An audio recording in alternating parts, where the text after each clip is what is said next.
Seguimos en nuestra serie titulada Una fe que crece, y esta semana el tema es la fe que obedece. Obedece. ¿Qué reacción provoca en ti esa palabra, esa orden? Sin ánimo de ofender ni de provocar, si escribes esta palabra en el buscador de Google, lo que sale es muy interesante. Unos carteles políticos, una marca de ropa que se llama Obey, que es muy interesante, una canción infantil acerca de lo bueno que es obedecer a tu padre y a tu madre, un libro acerca de uno de los hijos, pequeños y mayores, cuando la canción ya no funciona, y un par de referencias a la Biblia. Cree, ora, obedece, y si quieres vivir con integridad, hay que obedecer la palabra de Dios. Y parece que la obediencia solo nos interesa si somos padres, o si somos políticos en medio de una pandemia, o religiosos de algún tipo, y que en general nos cuesta obedecer a otra persona, sobre todo si somos adolescentes o adultos supuestamente maduros más o menos e independientes. Así que con toda esta realidad en mente, hoy os invito a acompañarme a una historia bien conocida, la historia de José y María, donde vamos a ver cómo ellos respondieron a la invitación de Dios, a una fe que le obedece. A los 6 meses, Dios envió al ángel Gabriel a Nazaret, pueblo de Galilea, a visitar a una joven virgen comprometida para casarse con un hombre que se llamaba José, descendiente de David. La virgen se llamaba María. El ángel se acercó a ella y le dijo: «Te saludo, tú que has recibido el favor de Dios. El Señor está contigo». Ante estas palabras, María se perturbó y se preguntaba qué podría significar este saludo. «No tengas miedo, María. Dios te ha concedido su favor», le dijo el ángel. «Concebirás y darás a luz un hijo y le pondrás por nombre Jesús. Él será un gran hombre y lo llamarán Hijo del Altísimo. Dios el Señor le dará el trono de su padre David y reinará sobre el pueblo de Jacob para siempre. Su reinado no tendrá fin». «¿Cómo podrá suceder esto?», le preguntó María al ángel, «puesto que yo soy virgen. El Espíritu Santo vendrá sobre ti y el poder del Altísimo te cubrirá con su sombra. Así que al santo niño que va a nacer lo llamarán Hijo de Dios. También tu pariente Elizabeth va a tener un hijo en su vejez. De hecho, la que decían que era estéril ya está en el 6.º mes de embarazo, porque para Dios no hay nada imposible». «Aquí tienes a la sierva del Señor», contestó María, «que Él haga conmigo como me has dicho». Después de esto, el ángel la dejó. El nacimiento de Jesús el Cristo fue así. Su madre María estaba comprometida para casarse con José, pero antes de unirse a él, resultó que estaba encinta por obra del Espíritu Santo. Como José, su esposo, era un hombre justo y no quería exponerla a vergüenza pública, resolvió divorciarse de ella en secreto. Pero cuando él estaba considerado hacerse, le apareció en sueños un ángel del Señor y le dijo: «José, hijo de David, no temas recibir a María por esposa, porque ella ha concebido por obra del Espíritu Santo. Dará a luz un hijo y le pondrás por nombre Jesús, porque él salvará a su pueblo de sus pecados. Todo esto sucedió para que se cumpliera lo que el Señor había dicho por medio del profeta. La Virgen concebirá y dará luz un hijo y lo llamarán Emmanuel, que significa Dios con nosotros. Cuando José se despertó, hizo lo que el ángel del Señor le había mandado y recibió a María por esposa, pero no tuvo relaciones con ella hasta que dio a luz un hijo a que le puso por nombre Jesús. Lo que me gustaría ofreceros son 7 reflexiones o 7 pasos hacia la fe que obedece a Dios. Y tengo que confesar que cuando vi en el calendario que me tocaba compartir acerca de José y María a principios de noviembre, lo primero que se me ocurrió fue, parece un poquito prontito, ¿no? Encaja más bien en diciembre, con el ambiente de Adviento, el Belén, las luces, la Navidad, ¿verdad? Pero después de reflexionar un poco, pensaba, ¿sabes?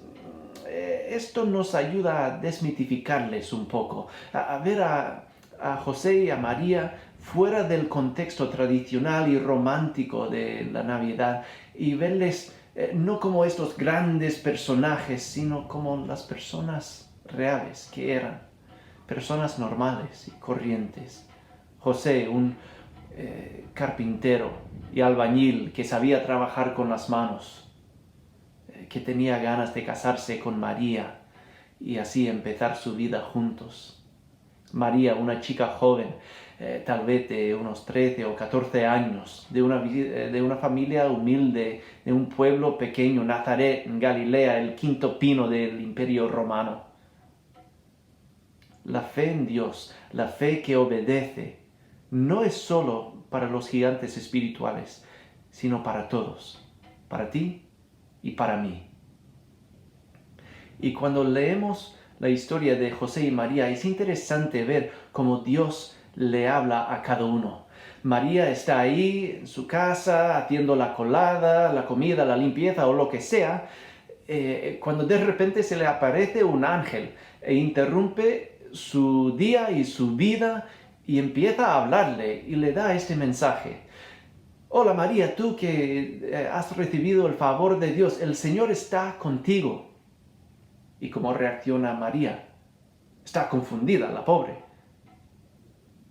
Pero también escucha y sigue escuchando el mensaje del ángel. José igual, después de enterarse del embarazo de María, está en una situación incómoda, se va a divorciar de María en privado y el ángel le habla en un sueño. ¿Y qué hace José? Le escucha. La fe y la fe que obedece empieza con un corazón abierto y atento a la voz de Dios. Y puede que esta voz nos venga por medio de un tiempo de oración o de su palabra o de un encuentro fuerte y personal con Dios o quizás incluso como en el caso de José a través de un sueño. Pero lo importante es que tengamos corazones abiertos y atentos a la voz de Dios.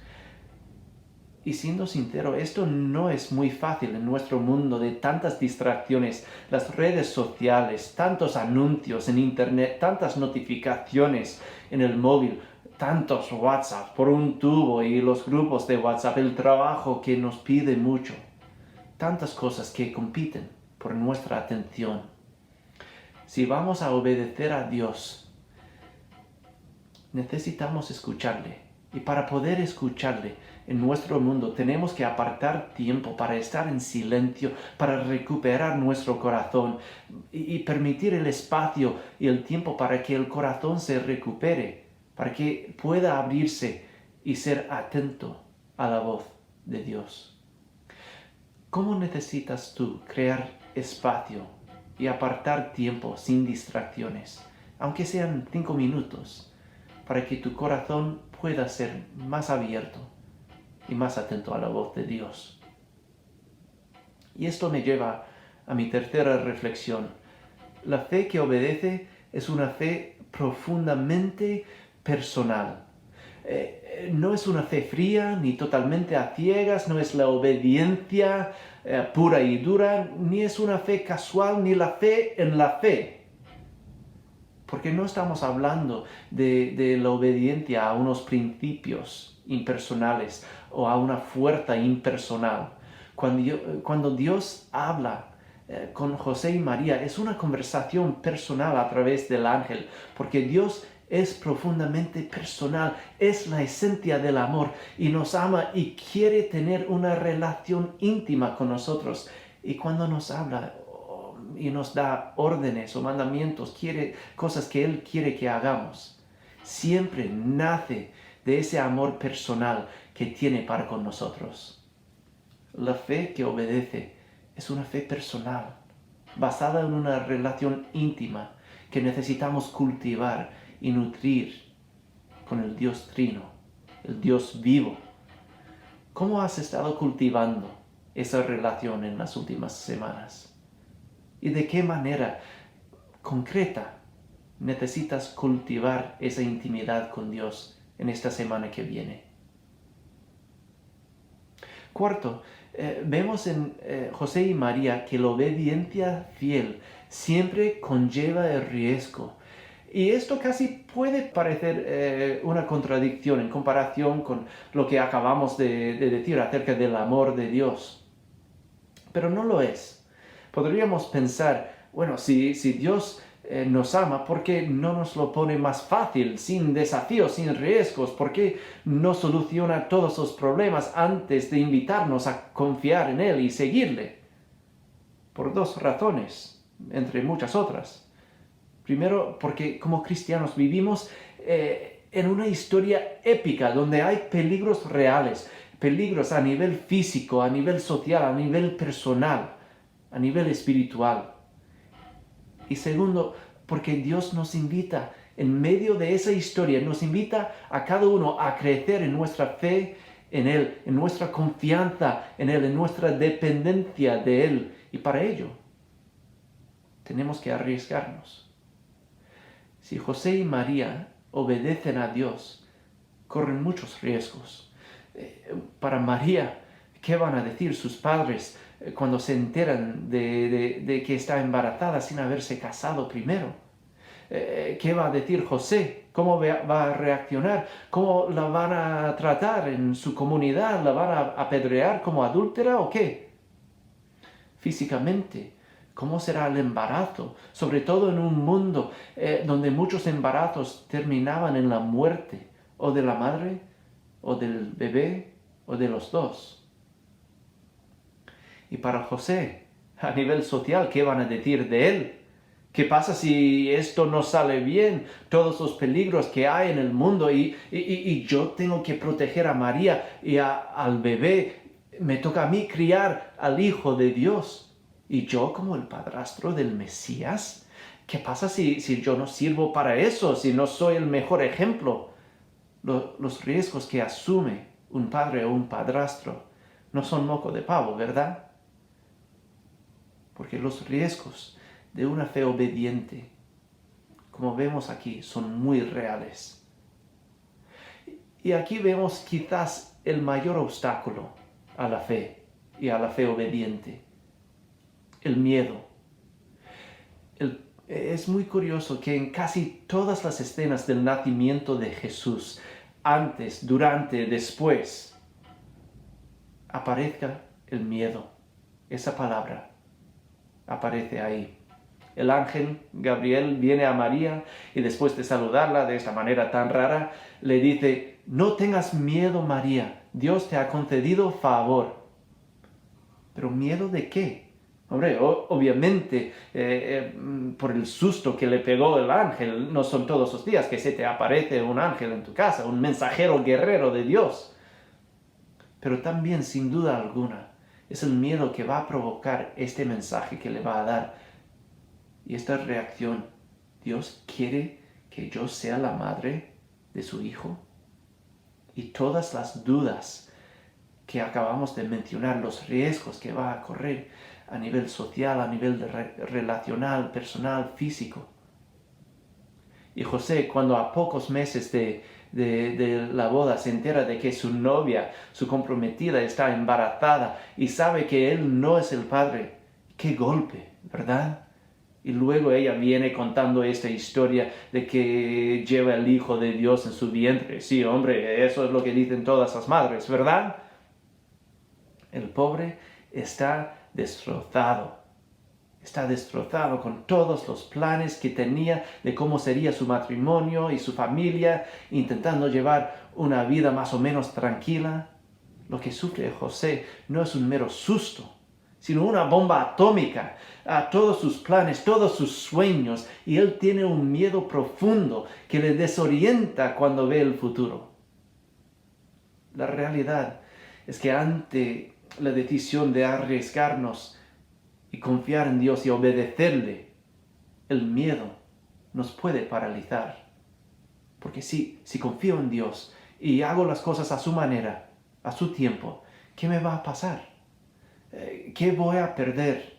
Quizás el control sobre mi vida o algún aspecto de mi vida, el poder quizás sobre algunas personas en mi vida, sobre ciertas relaciones, quizás voy a pasar algo de vergüenza o quizás tendré que perdonar a aquella persona o soltar mi amargura contra aquella persona. Quizás tendré que afrontar mi pasado.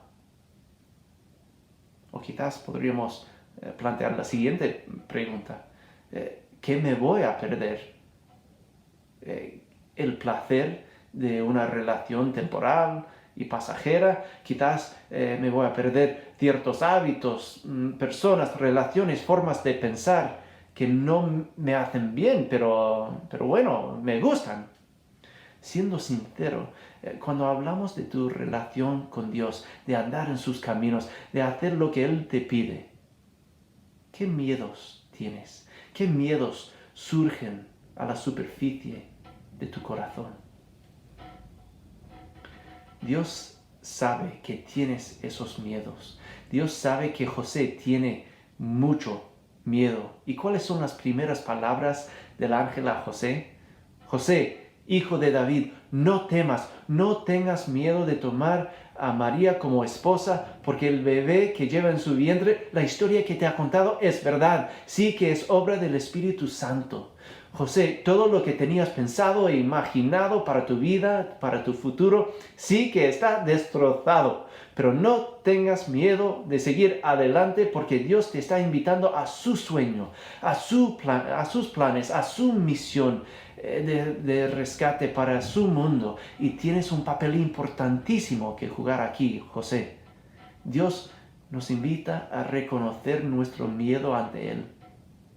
Pero después nos invita a soltar ese miedo y dejarlo en sus manos para que podamos seguir adelante en sus caminos, en sus planes y en su misión para nosotros. Y cuando soltamos el miedo y soltamos las riendas y confiamos en Él y le obedecemos, esto abre la puerta a la transformación profunda y personal. Y Dios nos transforma desde dentro hacia afuera. Y esto lo vemos en María, que cuando le dice al ángel que Dios haga conmigo como me has dicho. Casi inmediatamente, 2 versículos después, la vemos celebrando con su prima Elizabeth y cantando una canción llena de gozo. Y vemos este gozo naciendo desde dentro de su corazón y rebosando en su voz en esta canción. Vemos esta transformación profunda en José, en que cuando se despierta de este sueño, obedece a Dios y se casa con María, a pesar de los riesgos. Y lo que vemos después en él no es nada menos que una valentía heroica.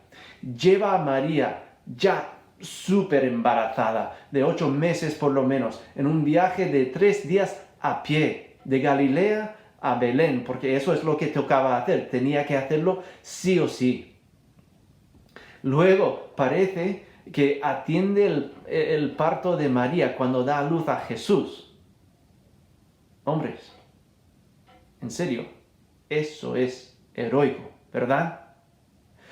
Un tiempo después recibe otro mensaje en otro sueño que Herodes quiere buscar a Jesús y matarle, y a las tantas de la madrugada se levanta y lleva a María y a Jesús a Egipto huyendo como forajidos y refugiados. José tiene una valentía heroica que nace de dentro y que cambia su manera de pensar, de vivir y de actuar.